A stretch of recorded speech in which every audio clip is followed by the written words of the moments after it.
Sattenapalli MLA మాజీ మంత్రి కన్నా లక్ష్మీనారాయణ తన నివాసంలో నిర్వహించిన మీడియా సమావేశంలో అమరావతి రాజధాని అంశంపై కీలక వ్యాఖ్యలు చేశారు. 2019 ఎన్నికల సమయంలో అమరావతిని రాజధానిగా కొనసాగిస్తామని హామీ ఇచ్చిన జగన్ తర్వాత మాట తప్పి 3 రాజధానుల అంశాన్ని తెరపైకి తెచ్చారని విమర్శించారు. మొదటి నుంచి తాను అమరావతికి అనుకూలమని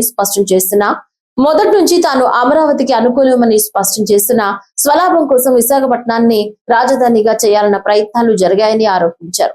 ప్రజాభిప్రాయానికి వ్యతిరేకంగా జగన్ వ్యవహరించారని, ఇప్పటి వరకు ప్రజల్ని మాటలతో మోసం చేశారని తీవ్రంగా విమర్శించారు. అమరావతి రైతులకు జగన్ క్షమాపణ చెప్పాలని డిమాండ్ చేశారు. అలాగే 3 రాజధానులే జగన్ ప్లాన్ బి అని వ్యాఖ్యానించారు. ఇంకా ఇవాళ మీరు ఇంకొక రకంగా మాట్లాడుతున్నారంటే సిగ్గు లేకుండా మాట్లాడుతున్నారు అని చెప్పేసి అనుకోవచ్చు. ఎందుకంటే ఆంధ్ర రాష్ట్ర ప్రజలు చాలా క్లియర్గా అమరావతి రాజధాని అని చెప్పేసి ఒక మ్యాండేట్ ఇచ్చిన తర్వాత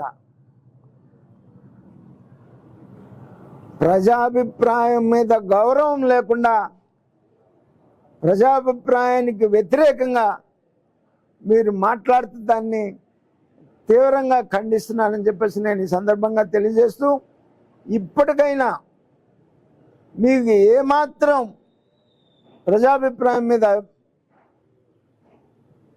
నమ్మకం ఉంటే, ఒక రాజకీయ నాయకుడిగా ఎవరైనా ప్రజాభిప్రాయాన్ని బట్టే పోతాం, నమ్మకం ఉంటే ఇప్పటికైనా ఆ పని చెయ్యండి, అమరావతి రైతులకు క్షమాపణ చెప్పండి అని చెప్పేసి నేను డిమాండ్ చేస్తూ, ఈ ప్రాంత వాసిగా చంద్రబాబు నాయుడు గారికి, పవన్ కళ్యాణ్ గారికి, మోడీ గారికి, ముగ్గురికి కూడా మరి అమరావతి రాజధానికి చట్టబద్ధత కల్పించడానికి చేసినటువంటి ప్రయత్నానికి, అలాగే 2024 తర్వాత చాలా శరవేగంతో రాజధాని పనుల నిర్మాణాలు జరుపుతున్నందుకు అందరికీ కూడా ధన్యవాదాలు తెలియజేస్తా ఉన్నాను.